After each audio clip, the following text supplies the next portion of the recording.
Good morning and welcome to Trading with Larry. I'm here with Eric Shamalov and Touchdown Thomas. Maple's behind us. We got the whole staff in. A lot to talk about today. But before we get to talking about the market, I don't know if people out there are sports fans, but yesterday was probably the Oh most no. epic fail that I've ever seen in Oh, basketball history. Okay. It was almost like a yeah. Reggie Miller repeat, but even worse. So, anyone who watched that game was in Yep. for a treat.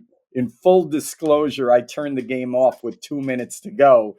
And then I had my phone next to me, and I'm like, let me just see how much the Knicks won by. And I'm like, holy cow, there's 34 seconds left, and they're down by 3. Anyway, crazy game. Going to be a great series. Listen, I think I'm definitely better at understanding the markets than hoops, although, I love hoops. If the Knicks think they have a shot winning the series, trying to score 140 points against Indiana, it's going to all be for naught. They are going to lose the series. They were gassed last night. They can't run with them. They need to play defense and change it up. So, Thibodeau, is supposedly a great coach. I never really thought that, but he needs to revamp what's going on. But I don't want to spend a lot of time on that. I know Eric is a huge. I think there was a trading lesson in that loss. When you're up big, you can't be loosey goosey. They were a little bit, No, they gave it away. listen, in trading, if we equate that to trading, which is a good segue, um, we talk about it all the time here with risk management and discipline. You want to press when you're up. So the way I look at it in that scenario, or you want to protect when you're up, you take a couple of shots, but you're really in protection mode. But really, the lesson is, you got to play defense. I was listening to the TNT guys late, and they're amazing. And they were saying, dude, when the guy hit 2 threes, he's a little bit hot.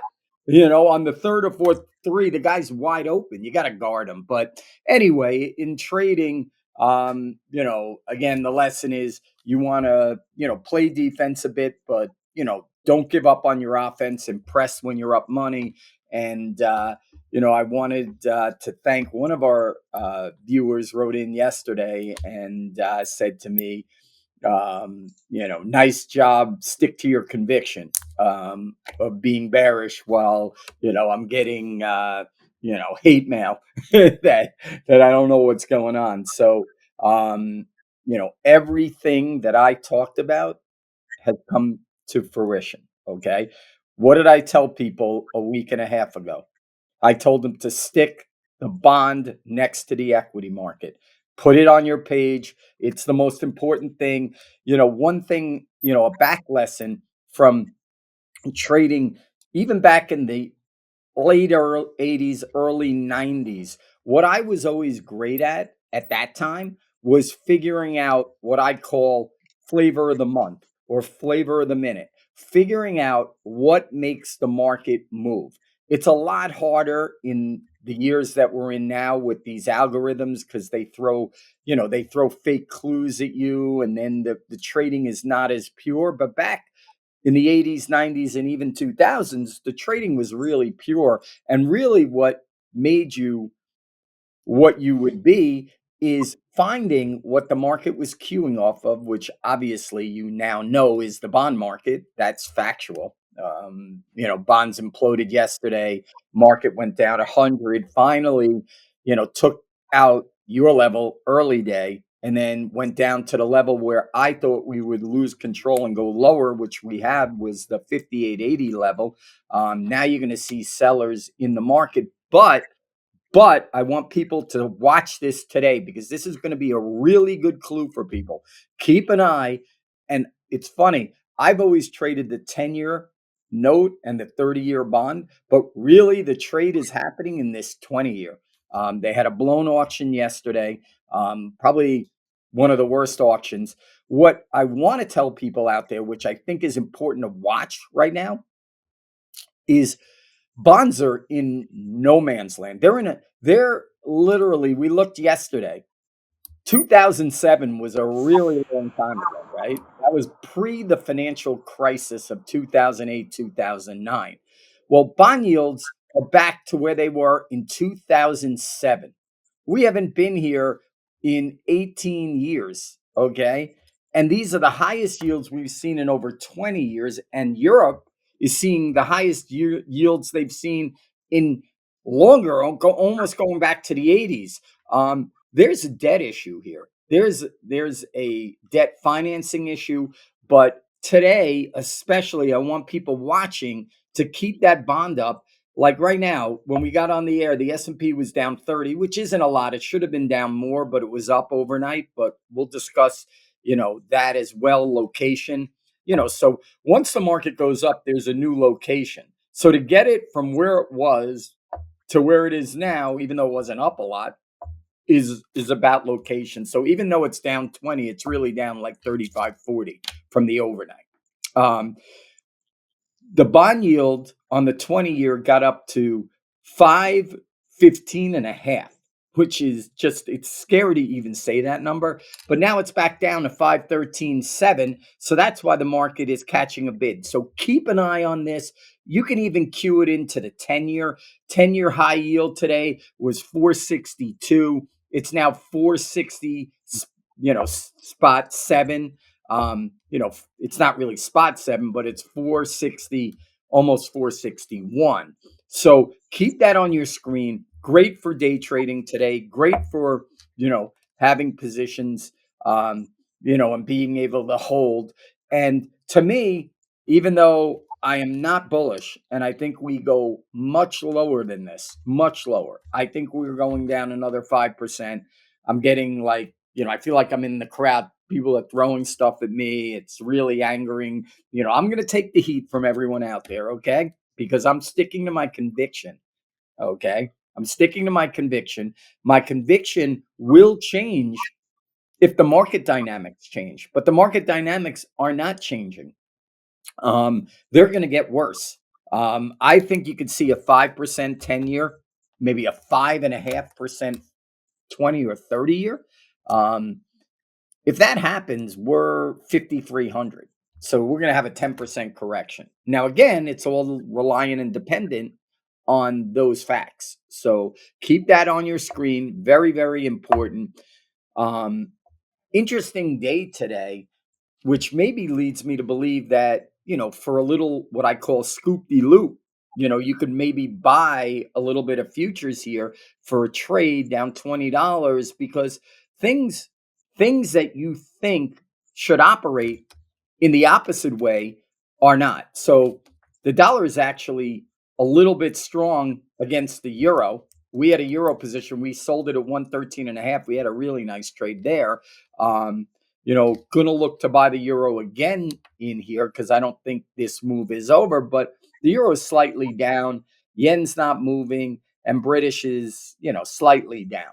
So that being said, things are to me looking like we may bounce a little bit here.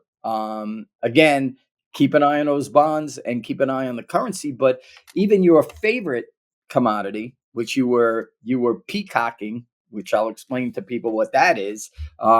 That means like when you're celebrating a trade and you're like a peacock and you're spreading your feathers. You were peacocking around. Okay, I'll Which call it trade was feathers up last night in gold. I can. Do you want me to? oh, Do you want me oh, to show the fans the text, the subscribers, the text? sure, Whoa, look at sure. gold. Well, anyway, gold is Well, negative. what I said was, don't worry, the Knicks will win because gold is up. That's all Right. I said. Okay, well, you jinxed them both. But that being said, Exactly. that being said, okay, gold is lower. You would think gold would have a little bit of an inherent bid here. Not really seeing it. Um, and then, oil touchdown T behind me was chirping in this morning, which, usually he gets in here about, right as the podcast is starting, but today he got in a little early.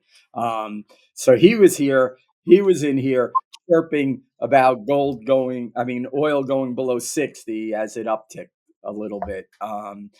I don't see a trade still in oil. I probably think lower, but I'm not. There's a lot of cross currents in the market. I'll throw it to you if you want to talk a little bit about that. I'd like also, if possible, if you could overlay some bond. I want people to see this bond scenario because I was talking to CNBC, about this. I kind of woke my reporter that I speak with all the time up to this story, and he's going to get to it, I think later in the week, but I thought it should be a, today's story, or yesterday's story because it's really bad. Um, so if you wouldn't mind, maybe talk a little bit about the divergences today in these markets, which is giving us some cross current. And then if you like, um, which I would like to see, I looked with Thomas yesterday with this 20-year and 30-year. I mean, these are high yields, I think, since '07, but I just want to kind of confirm that. And if we're not there, we're right on the tip of that. So I think these Yeah, are we're the pretty close. I think the 30 years much closer or at those levels. no, no, the Uh, the no, the 20-year is higher. The 20-year yield is higher than the 30-year yield because what's happening is people have gone to this 20-year, which wasn't a popular instrument. And in full disclosure, I've never traded a 20-year.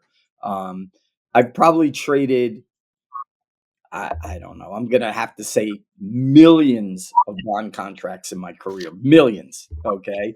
So, I'm very versed in the 10 and 30 year. I haven't traded the 20-year, but I think the 20-year is becoming more prevalent and people, like 30-year horizon, listen, I'm scared to tell you how old I am, but if I live another 30 years, I'm knocking on wood over here, a lot of wood. If I live 30 more years, which it will be possible. I'll 100% be a burden to my family at that age, and they'll be wheeling me around in a wheelchair. I'll still be doing the show trading with Larry, but it'll be but great.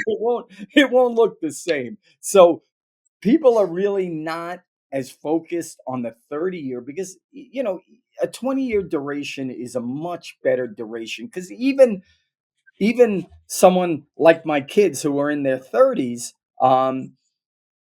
to look at a 30-year duration is just too long. So the 20, I think, will become a lot more popular in here, and they will look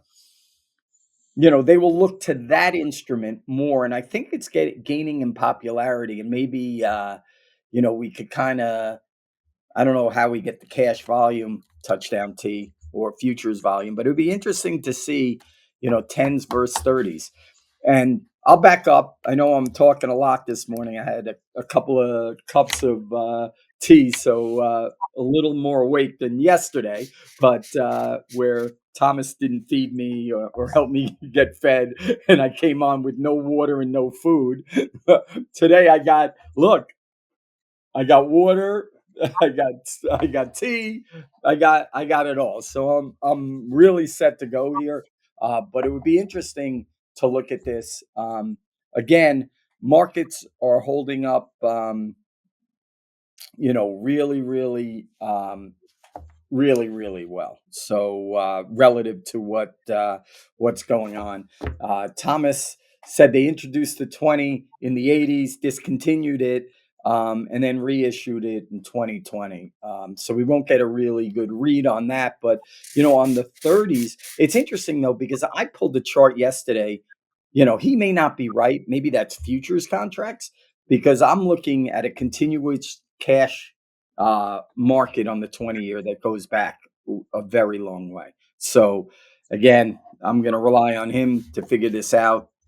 Again, there's probably a 70% chance that we have the 100% correct data, but we'll be on that. Hopefully, give you some ideas before the end of the show today. Um, I want to throw it to you because I've been talking and I want to talk a lot more. So I'm going to give you a little bit to talk about what you're seeing today and where you think the markets that you like are going. But again, before I throw it to you, Bitcoin is up again today. I think it's short. I know everyone's probably going to Yeah. laugh at me, but I don't understand it. But I'm It's throwing like it. you just said it with the Pacers. You know, you hit a three, you hit two threes. At some point, you got to be like, okay, the guy's hot, right? So that's Bitcoin. You want to short it here? Now I'm already shorted, so Okay. I'm shorted through an option. In full disclosure, what's interesting is we're short a levered ETF called MSTU. Um, and it's a derivative, the two times leveraged MSTR. Um, and even with the move of Bitcoin just now from 103 to 111, that stock is lower. Okay. So that's leading me to believe that they know whether the top is in Bitcoin, at 125, 130, 118, 100, and wherever it is right now, that there's not a lot of room for this thing to run and the risks are skewed, reversed. And a lot of times when people take profits, this is what happens. So the extended move of what we're, the derivative of the derivative is so much that the actual thing that operates around it doesn't move to the extent of the underlying. And a lot of times we see this in, I see this in VIX a lot. Like, so you could have a down move of 100 S&P points yesterday, which, for us is, as you would say, a 2 sigma or 3 sigma move, which you love to do. So, we had a couple of sigma move, okay? And today we're slightly lower again. I see some kind of big coming in because they think that they're going to be buyers of the bond market here at these levels. So, um, market is bid, but what I'm trying to equate, so volatility moved up a little bit yesterday, but not a lot. What happens with the volatility, it's almost like the same thing with the derivative products on Bitcoin. They need to see another down 80 100 day. And if they get an 80 100 down day today, which it doesn't look like we will, but if we do, then you're going to see volatility explode, and that derivative of what we're looking at is actually a better buy than the actual down move. So what happens is we have the down move yesterday. If you bought VIX, you probably didn't make as much money as if you shorted the market or bought puts on the market. Okay. But now it's tightly wound like a rubber band. And the next leg down, the market might go down 80 S&P points, and then volatility will go from 20 to 26, and that's where the money is made. And you saw that in April, when the market made the lows, volatility got up to 60. So it accelerated so much on the little bit more of down move. So the move from 40 to 60 happened on like a 50-point S&P move, So, it's hard to really gauge that and understand that, but that's sort of what's happening here, So like people that are long Bitcoin products are not catching the move of Bitcoin because the products don't have the buyers in it to push it up. They're buying the actual underlying. So Well, anyway, even on the contrary, I would say, like for MSTR, there are hedge funds out there that are buying Bitcoin, shorting MSTR, betting on the premium to convert. You asked about divergences. That's one of them. All these derivative products that you're well, talking I about. don't know. Well, how about this? Yesterday, I don't think you Bitcoin. could use like MSTR and MSTU to accurately predict where Bitcoin is going. I think Bitcoin. I'm not at all making a Bitcoin prediction. I'm explaining to people that are watching the show exactly how these derivative products work around the derivative. Okay. So, you're saying, yeah, yesterday Bitcoin was positive on the day, and at one point MSTR was down 5% for the day. Tell me why that happens. That happens because people think the extent of the move is over. Well, what happened this morning, if you can look, how much is Bitcoin up this morning? Okay. Bitcoin is up. Let's It's look three at it. percent up. over the last 24 It's hours. up 3%, and now MSTR is up 3%. Okay. So now it's tracking it, perfectly. And if Bitcoin goes up a little more, MSTR could be up 7% today. I'm just telling you, this is how it works. I trade every day pretty much for the last close to 40 years. Actually, it's probably more than 40 years. And I watch these, I've made a living out of these correlations. And I'm just pointing it out. So I'm what's not telling you what the trade? is going to What's happen. the trade? I'm just asking you how you don't see that there was a disconnect. Okay. And now it's There's back a connected. Now, because sellers wanted to get out yesterday. Sellers were like, okay, this is the Bitcoin top, let's get in front of it. We can't really liquidate our MSTR position that easily, so let's sell it out. Then the market had a follow through this morning, and now all of a sudden that's following through, so it's interesting. Again, what else is interesting is since we've gotten on the air, what I gave you is true gold. Okay, the S&P futures were down 20. The 10-year note was trading at 461 and change.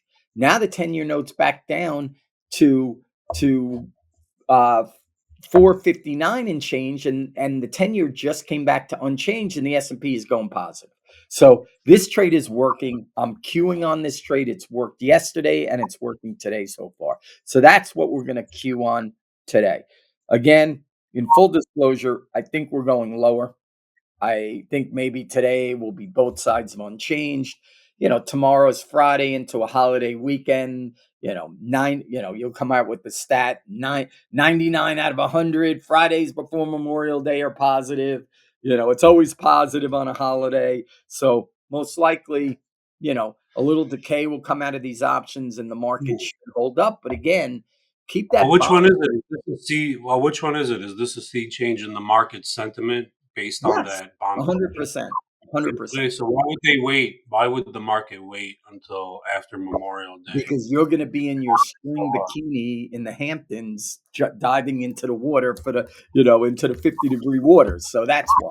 The why is because people are on vacation. People want to get out of the city. People want This is to. all algo driven these days, right? The robots don't need to go on vacation. Oh, okay. Well, if you think that's the case, let's make a bet that Friday is the lowest, could be the lowest volume day of the year. What does the robot So have to how do much with any of bets this? I make, you have to be contractual because you owe me a lot of dinners for Bitcoin Oh, being okay, dude. Listen, at. whatever you say, dude, whatever you say. I'm just letting you know that the market will be dead on Friday unless there's some Yeah, crazy probably. move. I'm just talking it But I out don't like, understand, what does the algo have to do with it? forget about the out. The I'm trying to algo find. I'm trying to, go ahead. Go ahead. the algo feeds on other volume. That's what the algo does. It feeds on front running other volume. So when there's no other volume, it can't do much. So yeah, the algos are making the market tick all day long, but really listen, the algos need to cause pressure on people to do things that they would normally not do. And that's how they make money. But the Exactly. spin side of That right there is exactly what it is. They right. put the pressure on initially, but I don't think they're the Like ones that create the you were crying yesterday when you called me late in the day when we were cracking wide open, and the algo knows that nobody can handle, quote unquote, your two standard deviation. No, it's not standard value. deviation. It's Were they tears of joy or sadness? Were they a tears two of joy sigma or move. sadness? So all I'm saying is, and I think I cued in on this right when we started the podcast, and now the S&P is going positive and Nasdaq is already positive. This is all bond related. Okay, this is bond related. Keep it on your screen. We gave it to you a while ago. Um, it's very important. I think bond yields are going higher. The trade may be a little bit crowded here. What's interesting on this time down, the last time down when we were here and we were lower in yield, everyone, it was the front page of the Economist and this and that about this bond carry trade. So I don't know if everyone got out of that bond carry trade or they're still in it and hiding, but I would think the positions pared down a little bit, and they took they probably took it down so it's not as big a risk in the market right now. So I think the we're big elephant. I think the big elephant in the room, the big picture here, the big, when you kind of zoom out, all across the globe, this is happening. Rates are going up, and a lot of sovereign debt is coming due this year and next year. so So our debt is due. We got to our debt finance. is due. We got to We're finance a not the only budget ones deficit. globally whose sovereign debt is due. And guess So who's now they're not going to have buying our bonds?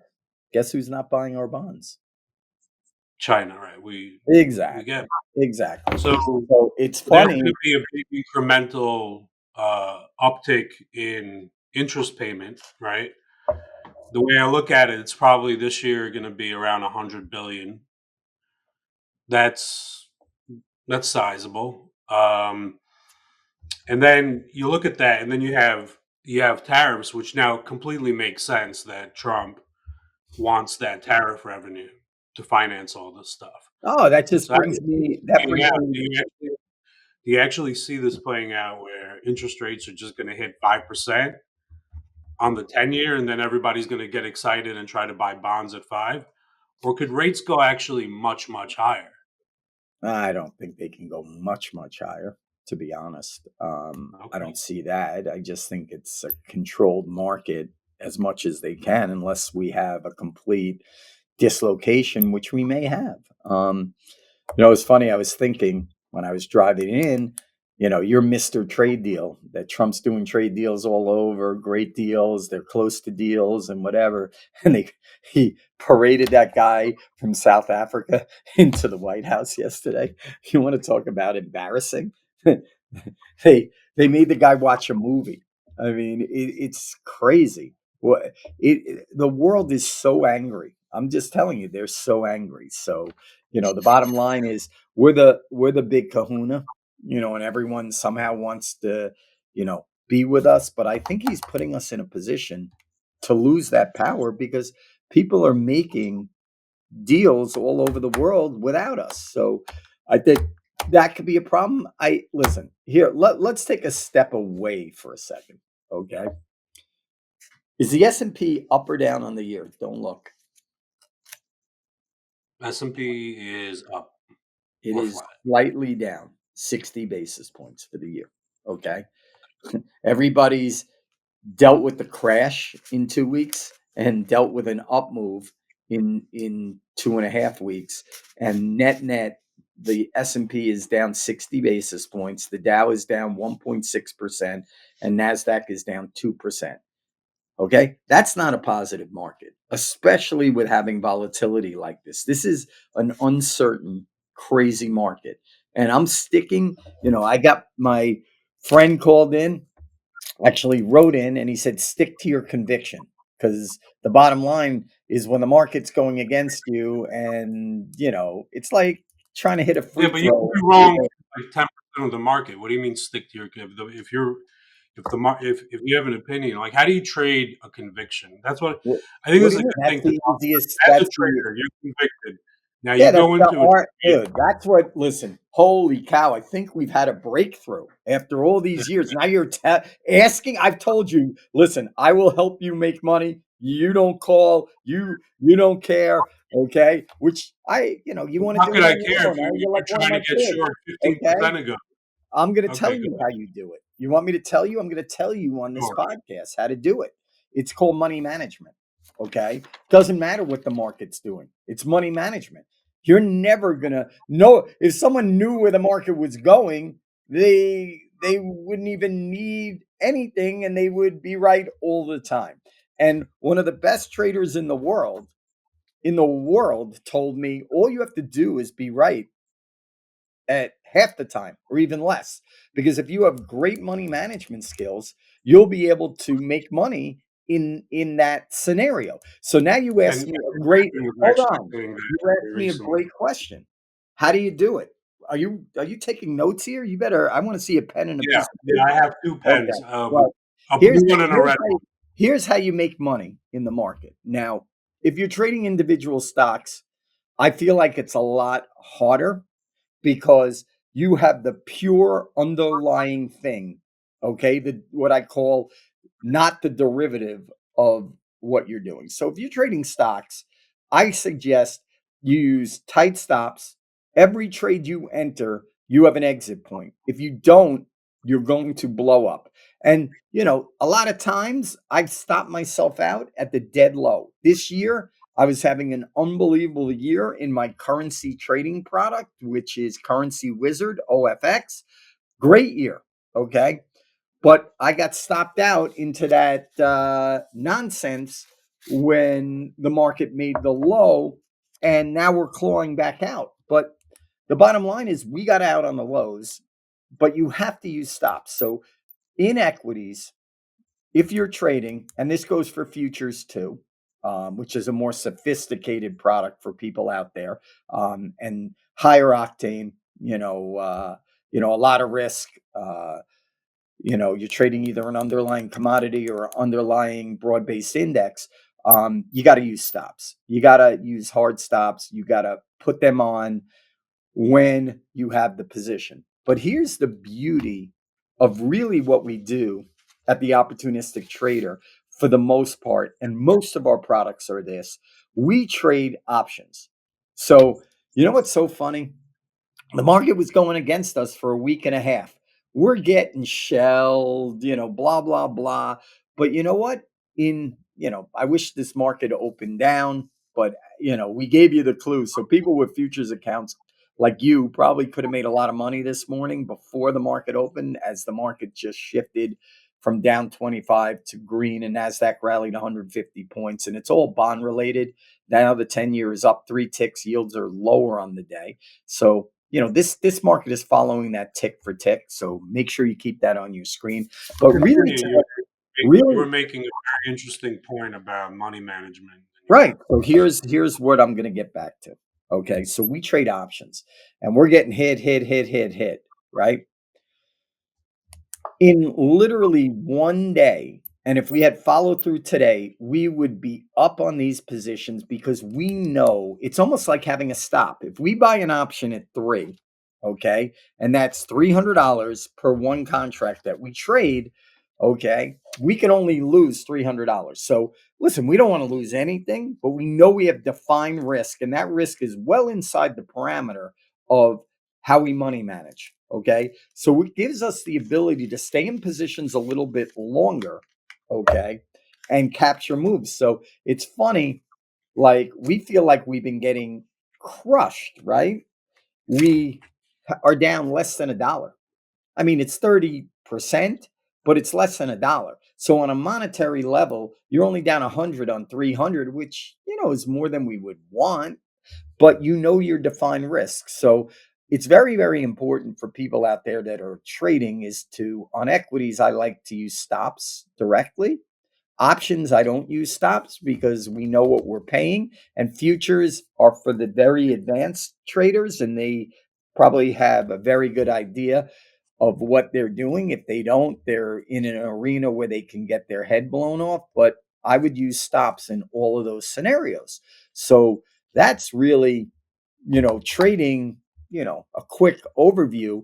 But really, it's funny because direction is part of it, Eric. And listen, you want direction. It's like playing poker. Like you could be the greatest poker player in the world. Okay.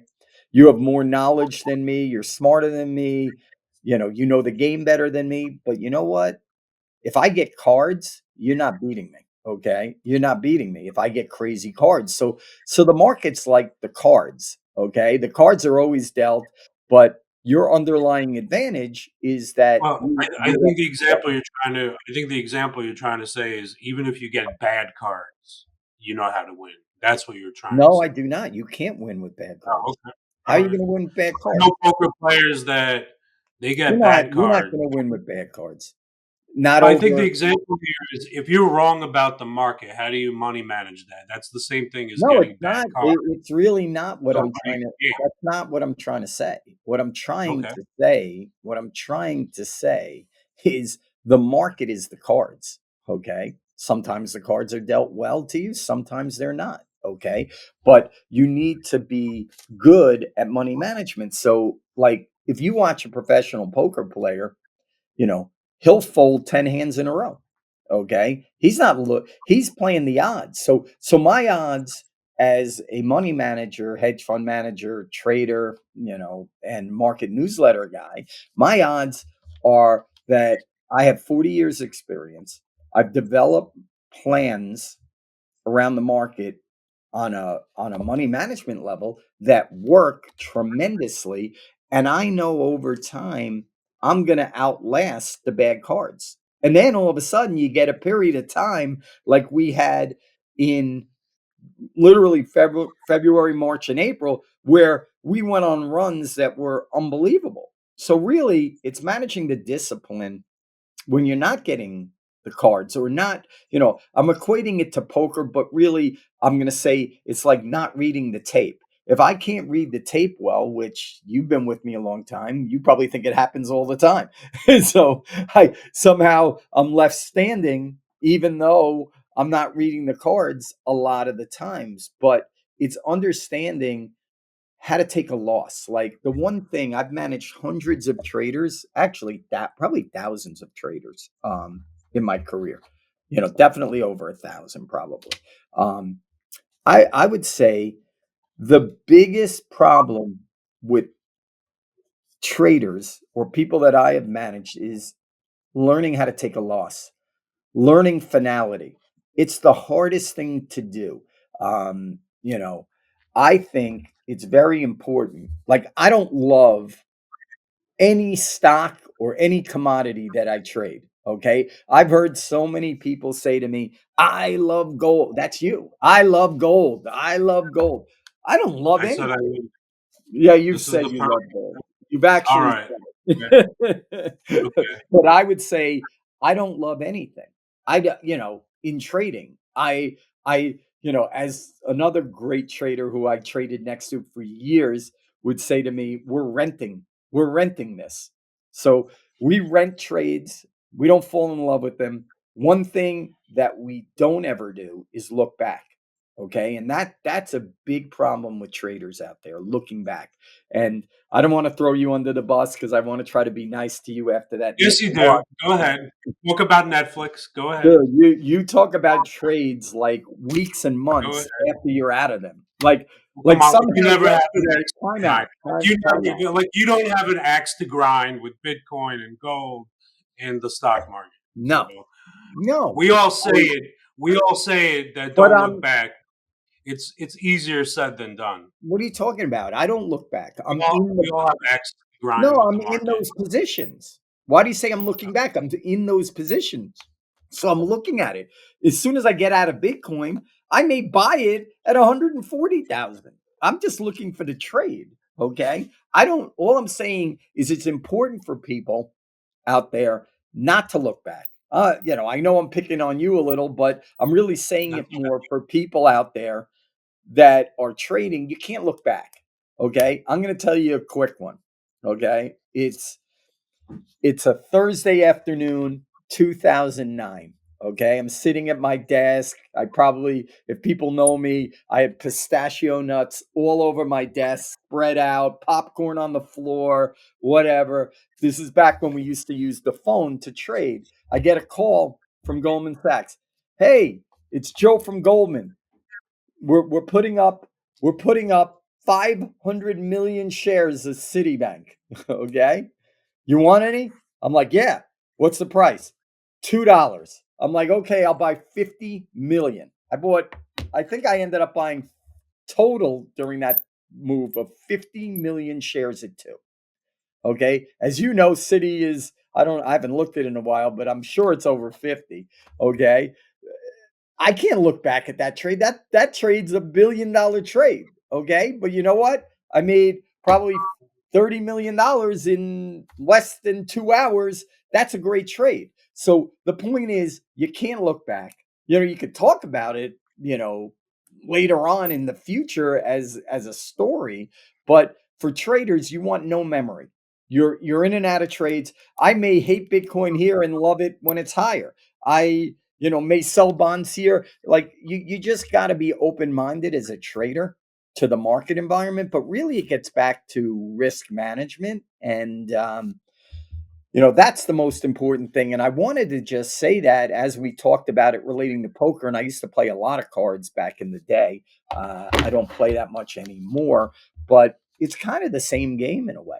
It's just money management because the truth is, whether you're professional or not professional, there's periods of time where you don't get the cards. So, you got to be able to withstand that. So it's funny. And I would add to that, and like there's a period of time where you don't get the cards, there's going to be a period where you do get the cards, and you have to, as a trader, also recognize that and know when to step on the gas pedal.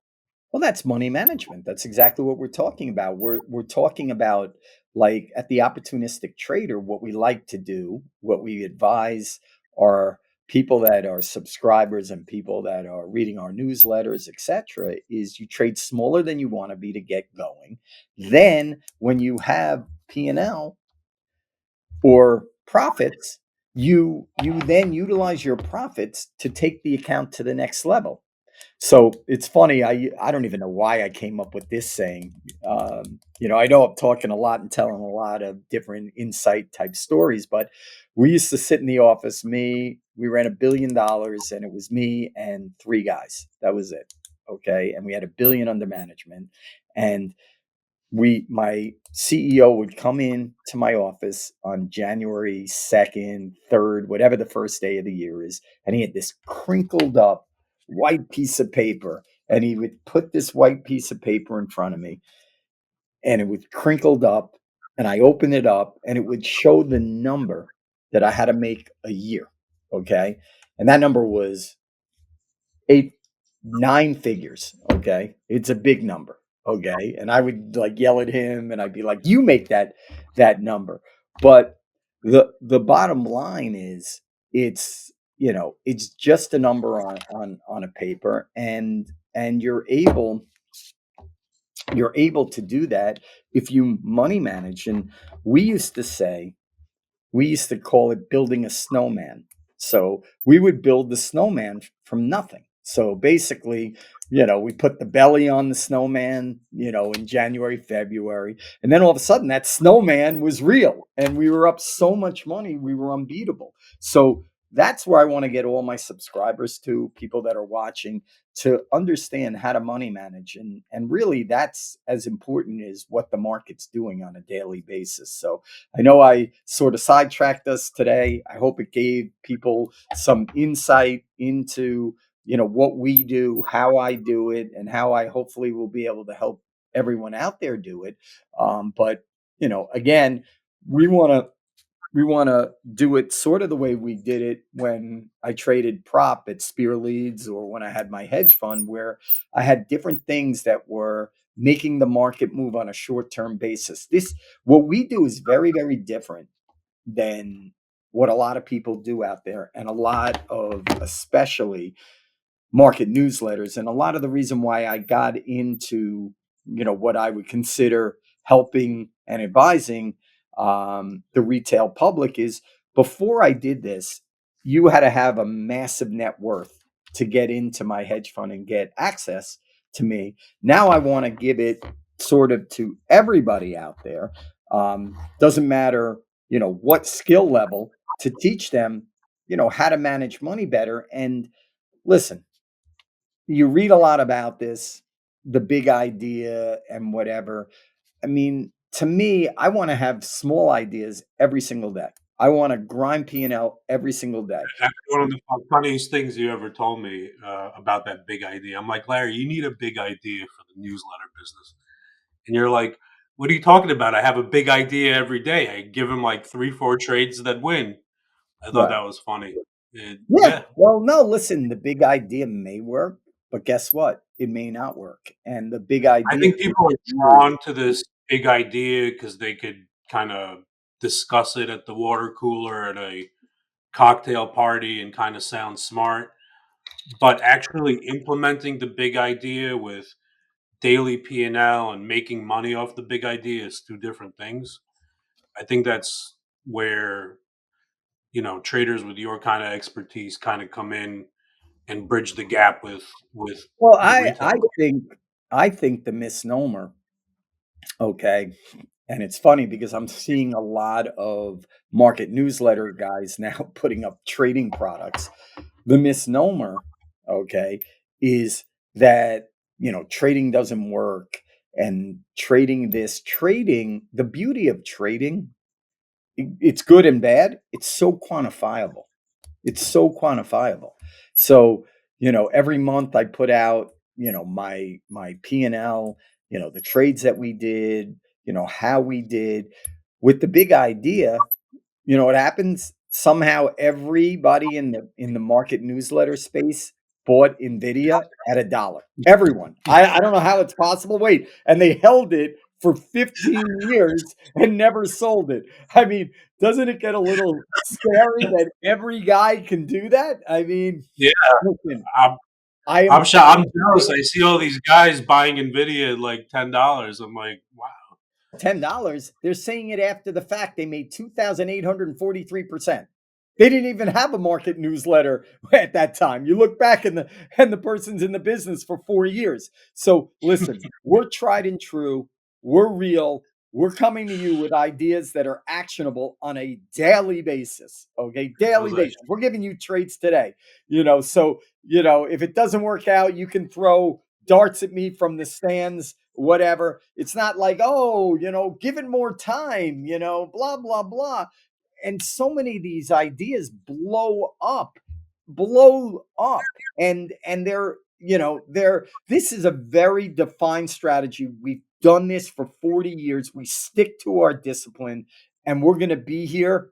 I'm not going to say it because I talked about the 30 year, that how old I am, but we're going to be here for the foreseeable future, kicking I'll ass have for an AI people. version of you when you're 100, and I'll Exactly. have You guys have been yeah. trying to do that for a while.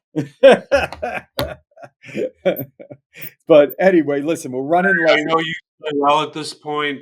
I know exactly when you're gonna sell a credit spread and whatever. Oh, then You're, I'm too predictable. I better throw a yeah, wrinkle in. But yeah. so anyway, I know we talked about a lot today, a little bit outside the market. I think that the lesson is valuable. Again, Right, keep an without eye out. looking, without looking. Here's what I You want did to it say to to me. you. Without looking, what's the straddle today? Without looking. Thomas, don't I tell don't him. know. I would say 39. Pretty damn close. 40. Okay. I didn't look the whole day. I'm just judging that off volatility. We were trading a 35 straddle 2 days ago at an 18 vol. We're at a 20 vol. I think vol is too low. I think there's an extension of the move coming here to the downside. I think we're going to start seeing some more negative news on the debt front.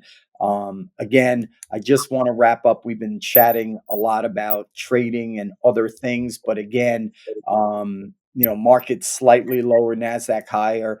They've been on this trade selling Dow a little bit more than Nasdaq. I'm not that guy. You're more that intermarket spread guy, but I would think that you may want to buy Dow, sell Nasdaq a little bit here. Potentially, it might take a day or two, but overall, keep an eye on the bond market. The most important thing in the trade right now, there are divergences today. Yesterday, we didn't see any divergence. We saw a weak dollar. We saw a very weak bond market. Okay. We saw gold up, you know, 30, $40. Today, you're seeing gold flat to lower. You're seeing not a weak dollar. You're seeing a little bit weaker bonds. And it's really setting us up for a flattish opening. And we'll see where we go. And today is our last podcast of the week. So I want to wish everybody, it's the holiday weekend. I want to wish everybody a good weekend, a good long holiday weekend. We will not be back to you guys. Eric's going to be surfing in the Hamptons in a wetsuit. We'll Actually, I be think you come down to Florida. I think Oh, so. welcome. It's beautiful here every day. 80, 85 and sunny, getting a little It's humidity. raining here and feels like winter. Yeah, it's not fun. We're in fun and sun here. We'll be back to everybody Tuesday. I hope everybody has a nice holiday. Tomorrow, you can join me for my show, Ask Me Anything. That'll air tomorrow, Friday. You can write into feedback at the Opportunistic Trader to ask me any questions. I'm here for you guys, and I wish everybody good luck. Eric, I'm thinking of you snorkeling this weekend. Enjoy the holiday. Be back on Tuesday. Take care.